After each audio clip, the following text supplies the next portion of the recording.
Assalamualaikum warahmatullahi wabarakatuh. Perkenalkan, nama saya Ihsan Nuzul Ramadan. Saya dari Prodi Sastra Inggris. Di video kali ini saya ingin menjelaskan apa itu zakat. Ya, teman-teman sekalian pasti udah pada tahu apa itu zakat. Tapi ya, di video kali ini saya ingin menjelaskan sepengetahuan saya tentang zakat.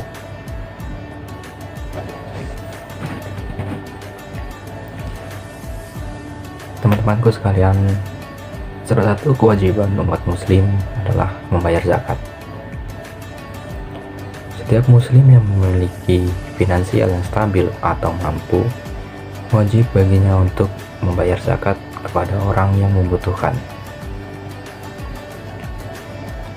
Zakat adalah sebuah praktik ibadah di mana orang Islam memberikan 2,5% dari hartanya untuk disumbangkan kepada yang membutuhkan. Saat ini di sebagian besar negara yang bermayoritas umat Islam memberikan zakat bersifat sukarela. Namun ada juga beberapa negara yang zakatnya diurus oleh pemerintah, seperti negara kita yang tercinta ini, Indonesia. Seperti yang dikatakan di awal, hukum zakat adalah wajib. Hukum zakat terdapat pada surat Al-A'raf ayat 156 yang berarti, dan tetapkanlah untuk kami kepada kebaikan di dunia ini dan di akhirat. Sungguh kami kembali bertaubat kepada Engkau. Allah berfirman, siksaku akan aku timpakan kepada siapa yang aku kehendaki, dan rahmatku meliputi segala sesuatu, maka akan aku tetapkan rahmatku pada orang yang bertakwa, yang menunaikan zakat, dan orang-orang yang beriman kepada ayat-ayat kami. Teman-temanku yang insya Allah dirahmati Allah Subhanahu wa Ta'ala, zakat dalam Islam ada dua. Pertama, zakat fitrah, dan yang kedua adalah zakat mal. Zakat fitrah, apa itu zakat fitrah? Zakat yang harus dibayarkan bagi seorang muslim yang sudah mampu untuk menunaikannya dan berkecukupan. Waktu membayar zakat fitrah umumnya dilakukan pada bulan Ramadan. Biasanya menunaikan zakat fitrah dilakukan menjelang hari raya Idul Fitri. Zakat fitrah memiliki arti yaitu mensucikan harta. Hal ini karena di setiap harta seseorang adalah sebagian milik dari orang lain, terlebih lagi orang yang membutuhkan. Besar zakat yang harus dikeluarkan untuk zakat fitrah adalah sebesar 1 sa' atau 2,5 kg beras, kurma, sagu, atau gandum.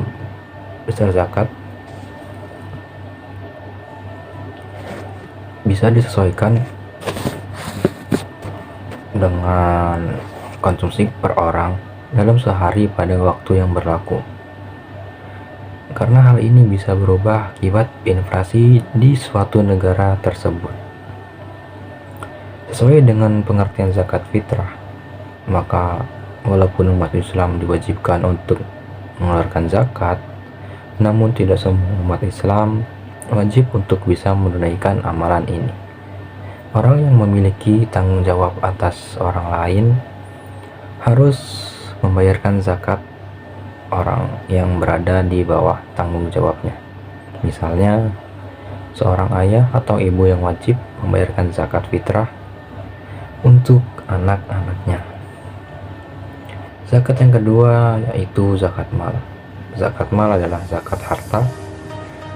Sesuatu dapat disebut harta apabila memenuhi syarat-syarat tertentu, seperti dapat dimiliki, disimpan atau dikuasai, dapat diambil manfaatnya sesuai dengan harta tersebut.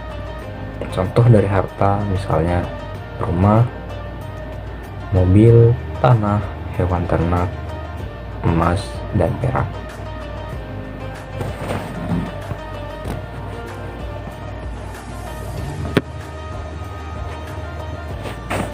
Zakat mal memiliki syarat antara lain yaitu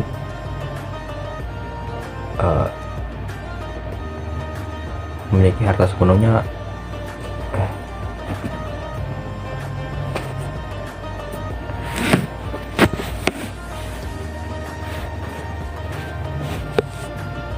Zakat mal memiliki syarat antara lain yaitu harta tersebut merupakan harta yang sepenuhnya dimiliki. Harta tersebut merupakan kelebihan setelah memenuhi kebutuhan pokok.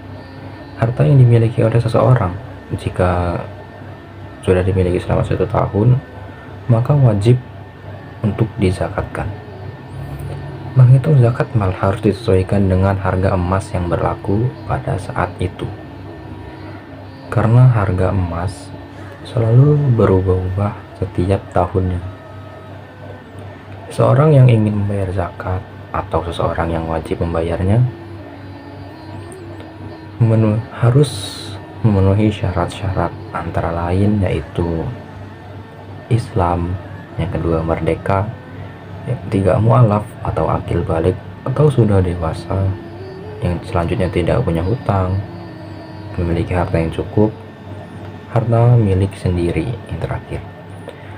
Teman-temanku sekalian yang insya Allah dirahmati Allah Subhanahu wa Ta'ala, zakat memiliki rukun. Yang pertama yaitu niat. Ketika menunaikan zakat, hendaknya membaca niat untuk berzakat. Hal ini untuk mengingatkan kita bahwa kita berzakat semata-mata hanya untuk Allah Subhanahu wa Ta'ala. Rukun yang kedua adalah harta yang dizakatkan. Jadi harta yang wajib dizakatkan adalah emas dan perak adalah logam mulia. Islam menganggap logam mulia seperti emas dan perak sebagai harta yang dapat berkembang. Yang kedua, binatang ternak. Binatang ternak yang wajib dizakatkan adalah hewan-hewan ternak yang besar, antara lain seperti sapi, kambing, kerbau, dan unta. Yang ketiga yaitu hasil tani. Hasil pertanian yang wajib dizakatkan adalah hasil tumbuh-tumbuhan yang memiliki nilai ekonomis. Hasil pertanian yang bisa dizakatkan adalah umbi-umbian, sayuran, buah-buahan, tanaman hias, dan lain-lain. Dan yang terakhir adalah harta yang terpendam atau rikas. Ya, rikas adalah harta yang sudah terpendam lama sejak zaman dahulu. Salah satu contoh rikas adalah harta terpendam, harta karun. Harta rikas ditemukan tentunya tidak boleh ada pemiliknya, maka baru boleh dizakatkan. Yang baru saya sebutkan itu adalah harta yang wajib dizakatkan dalam zakat mal. Bagaimana untuk zakat fitrah? Untuk zakat fitrah bisa berupa uang, beras, kurma, atau gandum dengan berat 2,5 kg. Jadi itu semua buat apa sih? Tujuannya buat apa sih? Jadi itu semua memiliki tujuan, bukan sia-sia. Tujuannya adalah mengajarkan manusia untuk melakukan kewajibannya, yaitu memberikan hak orang lain kepadanya. Yang kedua, meningkatkan tali persaudaraan sehingga dapat hidup rukun dan sejahtera. Terus membantu seseorang yang sedang membutuhkan, menghilangkan sifat kikir atau pelit yang ada di dalam pada diri, mengangkat derajat dari fakir miskin. Terus hikmahnya apa? Hikmahnya bisa kita bakalan terampuni Allah Subhanahu wa Ta'ala. Dan yang kedua, mendapatkan ridha Allah Subhanahu wa Ta'ala. Dan selanjutnya akan mendapat petunjuk dari Allah Subhanahu wa Ta'ala. Dan kita akan terhindar dari orang. Dan kita bukan termasuk orang yang tercela atau celaka di dunia dan di akhirat. Dan yang terakhir adalah menyempurnakan iman seseorang. Masya Allah banget bukan hikmahnya? Itu saja yang dapat saya sampaikan. Kurang lebihnya saya mohon maaf. Apabila terdapat salah kata, saya mohon maaf. Pada Allah saya mohon ampun. Wallahu a'lam bishawab. Wassalamualaikum warahmatullahi wabarakatuh.